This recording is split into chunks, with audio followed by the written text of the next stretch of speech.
Alright, this is just a super quick look at just some minor modifications I've made to the trolling motor mount for the canoe. The canoe is tipped on both ends, so lining up a trolling motor at the very back of the boat is a bit tricky. There are plenty of ways to do it. You can mount it off the side with no issues. It just doesn't quite track straight. Ideally, you want to have it mounted on the back, so that's what I did. Quick look, trolling motor mini Coda. It's like a 45-pound. Just drilled a aluminum plate, wired it on. It is meant to be temporary and put into action just to prove theory. It's been proven before, but for my fixture, I don't want to go buy one. Wire will hold up better underwater as well.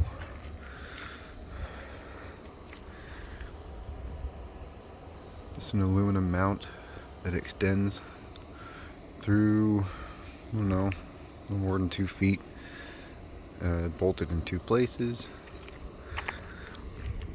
Usually you'll have a handle similar to this up here. This locks your height adjustment. In this case I found a bolt that was large enough to go through. Put some washers and some bolts through it. So it still can be tightened up to fit whatever height you want to run the motor at.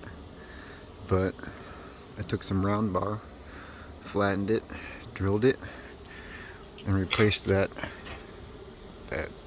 locker bolt.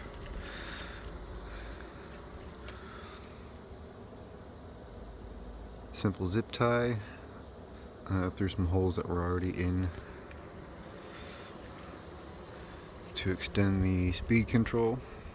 I just electrical taped a piece of PVC pipe. It's not very big. I don't know, just long enough. It will still telescope, so I can bring it out. And from the seat, it's a pretty easy reach, since I don't have to move it.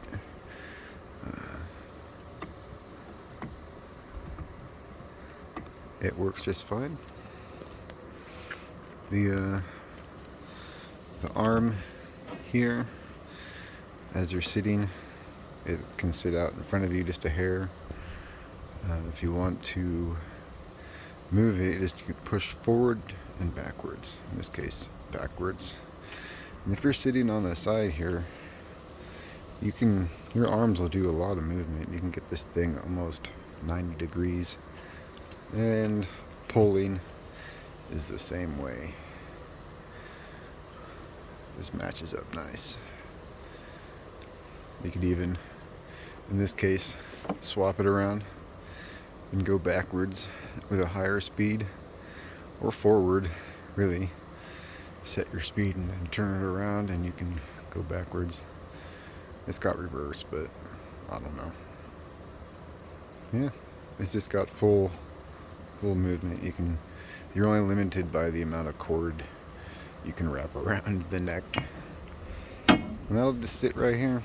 I got another hole I'm going to use that will tether it to the boat, so if you are in the water and you drop your tiller handle in the water, it's not going to be out of reach. You can reach back and